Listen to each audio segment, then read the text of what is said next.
तो सर सबसे पहला और सीधा सीधा सवाल, जो आपका गृह क्षेत्र है, हम यहाँ पे हैं अभी, ये कालाढूंगी है, तो सर हल्द्वानी विधानसभा सीट से दावेदारी क्यों? तन मन धन से जिता के हल्द्वानी की सीट भाजपा की झोली में डालने का काम करूंगा। हम भाजपा के कार्यकर्ता हैं, मैं निर्दलीय कभी नहीं लड़ूंगा चुनाव। कि नैनीताल जिला पंचायत अध्यक्ष भाजपा का कई वर्षों से नहीं बना था। प्रथम बार में हमने सदस्य भी निर्विरोध जीते और जिला पंचायत अध्यक्ष भी निर्विरोध बनाकर भाजपा के जिला पंचायत अध्यक्ष बनाया हमने। आलाकमान को सब पता है मेरे बारे में।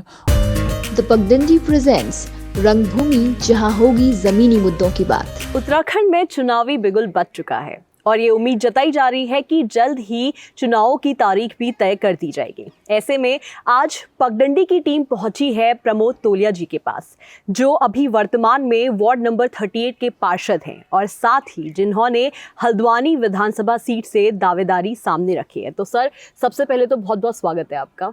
धन्यवाद। मैं पगडंडी चैनल को बधाई देता हूँ, आज वो हमारे निवास स्थान पर आए और बहुत बहुत बधाई आपको। आपने जी। तो सर सबसे पहला और सीधा सीधा सवाल, जो आपका गृह क्षेत्र है, हम यहाँ पे हैं अभी, ये कालाढूंगी है, तो सर हल्द्वानी विधानसभा सीट से दावेदारी क्यों? मैं नगर निगम का पार्षद हूँ।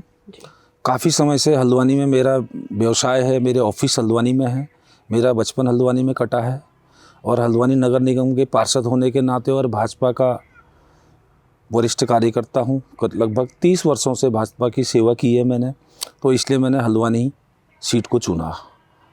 तो सर जैसा कि आपने कहा पिछले 30 सालों से भाजपा में हैं, भाजपा से जुड़े हुए हैं, आप हल्द्वानी को बहुत अच्छे से समझते हैं, तो अगर आपको टिकट मिलता है तो आप हल्द्वानी का कौन सा सबसे बड़ा मुद्दा लेके मैदान में उतरेंगे? हल्द्वानी शहर जो है हमारे कुमाऊं का प्रवेश द्वार है और हल्द्वानी शहर से, जो हल्द्वानी शहर की बात की जाती है, हल्द्वानी शहर 4 विधानसभाओं से ग्रामीण क्षेत्र, जो आप मुझे बोल रहे हैं कि कालाढूंगी का क्षेत्र है, कालाढूंगी, लालकुआ, हल्द्वानी प्रॉपर शहर और भीमताल का काफ़ी क्षेत्र हल्द्वानी शहर से जुड़ा हुआ है। तो प्रवेश द्वार होने के कारण यहाँ आबादी बहुत बढ़ चुकी है और जिससे शहर के अंदर काफ़ी ट्रैफिक का लोड हो चुका है। मैं हल्द्वानी की सबसे बड़ी समस्या ट्रैफिक को मानता हूँ और धीरे धीरे हल्द्वानी का जो मेन शहर है, पुराना शहर जो हमारी नगर पालिका हुआ करती थी, आज ये बृहत नगर निगम हो चुका है, तो इसमें काफ़ी ग्रामीण क्षेत्र आ चुके हैं। तो इस हल्द्वानी को ट्रैफिक से निजात दिलाना हमारी प्रमुख मुद्दा होगा। मुद्दे तो बहुत हैं, इसकी आंतरिक, इसके आउटर रिंग रोड और तमाम ऐसे रास्ते निकाले जाएँ जिससे हल्द्वानी शहर के अंदर ट्रैफिक का नियंत्रण हो सके। जी सर। सर हम लोग जनता के बीच में भी जाते हैं और जनता के बीच में भी ये मुद्दा उठाया जा रहा है कि ट्रैफिक ने काफ़ी परेशान कर दिया है, जो हल्द्वानी में पहले नहीं हुआ करता था। तो अगर जनता का ये सवाल लेके मैं आपसे पूछूं कि आप क्या समझते हैं कि क्या क्या कदम ऐसे उठाए जाने चाहिए या क्या क्या ऐसा इंफ्रास्ट्रक्चर ऐड होना चाहिए जिससे कि ट्रैफिक को कम किया जा सके? हल्द्वानी शहर एक छोटा शहर था पहले, उसके रास्ते 1 या 2 हुआ करते थे। पिछले 2007 से लगभग 2007 और 12 के बीच में हमारी मुखानी नहर को पाट कर सड़क बनाई गई। ऐसी 3-4 रास्ते नए खोजे गए हैं। इसी प्रकार अभी काफ़ी संभावनाएं हैं हल्द्वानी शहर की, चाहे रिंग रोड हो, चाहे हमारी काठगोदाम से कटघरिया तक जो नहर है, इसको पाट के रास्ता चौड़ा करेंगे तो हमारे शहर का लोड कम होगा, जिससे देहरादून जाने वालों को बाईपास मिल जाएगा। ये छोटी छोटी जो भी हमारी मूलभूत सुविधाएं जो ज़रूरत है, इनको देख के हमें नए नए रास्ते खोजने पड़ेंगे जिससे शहर के अंदर जाम से निजात मिल सके। और जो अतिक्रमण है, सबसे ज़्यादा अतिक्रमण है, मैं सभी सम्मानित क्षेत्रवासियों को कहूँगा कि वो अतिक्रमण ना करें। रास्ते हमारे आपके लिए बनाए जाते हैं, तो इन अतिक्रमणों को दूर कर कर रास्ते चौड़े करेंगे तो निश्चित तौर पे हल्द्वानी का ये ट्रैफिक वाला समाधान हो सकेगा। जी सर। इसमें जनता का सहयोग अवश्य चाहिएगा। बिल्कुल सर। हाल ही में प्रधानमंत्री नरेंद्र मोदी जी यहाँ पे आए थे और आप क्या समझते हैं कि नरेंद्र मोदी जी के हल्द्वानी आने से कितना प्रभाव पड़ेगा जनता पे या उनके डिसीजन पे या 2022 के इलेक्शंस पे? मैं हल्द्वानी की सम्मानित जनता से अनुरोध करता हूँ कि डबल इंजन सरकार का आपने उदाहरण देख लिया होगा कि 18,000 करोड़ की सौगात गढ़वाल में, देहरादून में दी, 17,500 करोड़ की कुमाऊं में दी और साथ ही साथ हल्द्वानी शहर के लिए 2,025 करोड़ की घोषणा करके गए हैं।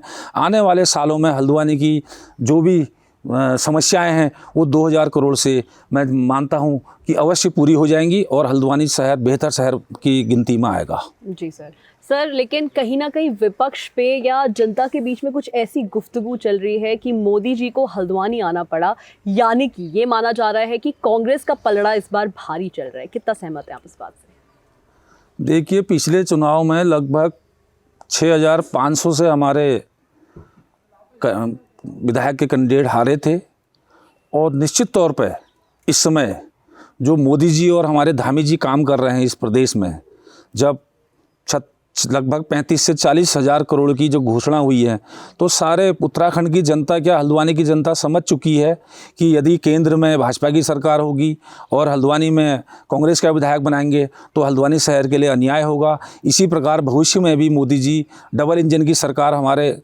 जिस प्रकार मोदी जी ने आज 2000 करोड़ हल्द्वानी को दिए हैं, आशा करते हैं अगर ये पैसा कम पड़ेगा तो आने वाले वर्षों में मोदी जी से और अपेक्षा करते हैं, धामी जी से अपेक्षा करते हैं कि हल्द्वानी में डबल इंजन की सरकार से बेनिफिट होगा। मेरे को उम्मीद है पूरी जनता इस समय बढ़ चढ़कर मोदी जी के राष्ट्रवाद, मोदी जी जो हमारे देश में कार्य कर रहे हैं, या धामी जी जो अभी 2020 मैच खेल के दिखाया उनने कि प्रदेश में कैसे काम किए जाते हैं, उससे जनता इस बार भाजपा को 60 के पार ले जाने की पूरी मेरे को उम्मीद है जनता पे।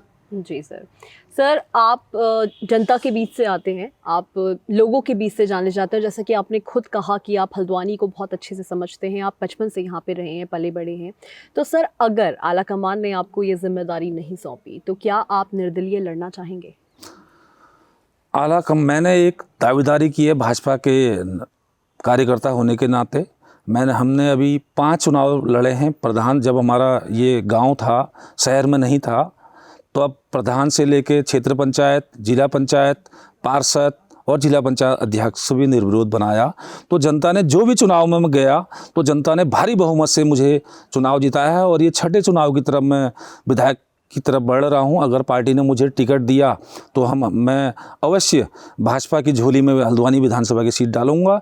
अगर यदि पार्टी ने जिसको भी विधायक का दावेदार बनाया उसे भी मैं पूरे तन मन धन से जिता के हल्द्वानी की सीट भाजपा की झोली में डालने का काम करूंगा। हम भाजपा के कार्यकर्ता हैं, मैं निर्दलीय कभी नहीं लड़ूंगा चुनाव। जी सर। तो सर, मैं आखिरी सवाल आपसे करती हूं कि आप आलाकमान को कैसे भरोसा दिलाएंगे कि आप इस दावेदारी को डिज़र्व करते हैं, और अगर आपको ये टिकट मिलता है तो उसके बाद जनता पर ये भरोसा कैसे, मतलब जनता का भरोसा कैसे जीतेंगे कि आपको हल्द्वानी की जिम्मेदारी सौंपी जाए? जनता भली भांति जानती है क्या हल्द्वानी, क्या मेरा घर ये लोरिया साल मल्ला, मैं यहाँ का प्रधान हूँ। जनता ने मेरे 5 बार के जो प्रतिनिधि बना उसके कार्यकाल देखे हैं। जब मैं छोटे से प्रधान एक गांव में था तो मैंने जब अपने प्रधान रहते ही अपने गांव में जो काम किए होंगे तो लोग 30-40 साल पुरानी बातों को याद करते थे कि हमारे यहाँ विकास नहीं हुआ। तो वो जो 5 बार के चुनाव हमने जीते हैं वो सब मैसेज शहर में पता है कि प्रमोद तोलिया जी जब प्रतिनिधि बनते हैं अपने क्षेत्र में क्या काम करते हैं। और हल्द्वानी से मेरा बचपन से नाता है, वहीं का रहा हूँ, वहीं पढ़ा लिखा हूँ, वहीं बचपन मेरा कटा है। तो जनता भली भांति जानती है मुझे, ऐसा नहीं है कि मैं नया चेहरा हूँ। तो नगर निगम का पार्षद भी हूँ। इसी तरह मेरे को उम्मीद है कि हल्द्वानी की जनता मेरे कार्यों को भली भांति समझती है। और आलाकमान को ये भरोसा कैसे दिलाएंगे? आलाकमान को अभी जो हमारा लेटेस्ट जिला पंचायत का चुनाव हुआ था तो उसमें आलाकमान ने हमें इसी के तहत टिकट दिया था कि नैनीताल जिला पंचायत अध्यक्ष भाजपा का कई वर्षों से नहीं बना था। प्रथम बार में हमने सदस्य भी निर्विरोध जीते और जिला पंचायत अध्यक्ष भी निर्विरोध बनाकर भाजपा के जिला पंचायत अध्यक्ष बनाया हमने। आलाकमान को सब पता है मेरे बारे में और पूरी जनता जो पूरी जनार्दन है इस समय पूरा भाजपामयी है और पूरी आशा करते हैं कि इस बार आलाकमान भी अगर सोच समझ के जिसको भी टिकट दे, चाहे मुझे दे, एक मैंने अपनी कार्यकर्ता के होने के नाते आलाकमान पे टिकट की मांग रखी है। जी सर, बहुत बहुत धन्यवाद आपका, आपने हमें समय दिया अपना और बहुत अच्छा लगा आपसे बात करके। तो जनता से हम यही कहना चाहेंगे कि हम ये उम्मीद करते हैं आप तक ये सारी बातें पहुंची होंगी, सारे संदेश हैं वो पहुंचे होंगे, और आप जुड़े रहिए पगडंडी के साथ। हम आपको ऐसे ही आपके नेताओं से मिलाते रहेंगे जिससे कि आप 2022 इलेक्शन में अपने राज्य के लिए, अपने क्षेत्र के लिए एक बेहतरीन नेता और बेहतरीन पार्टी चुन सकें। तो बने रहिए पगडंडी के साथ। धन्यवाद।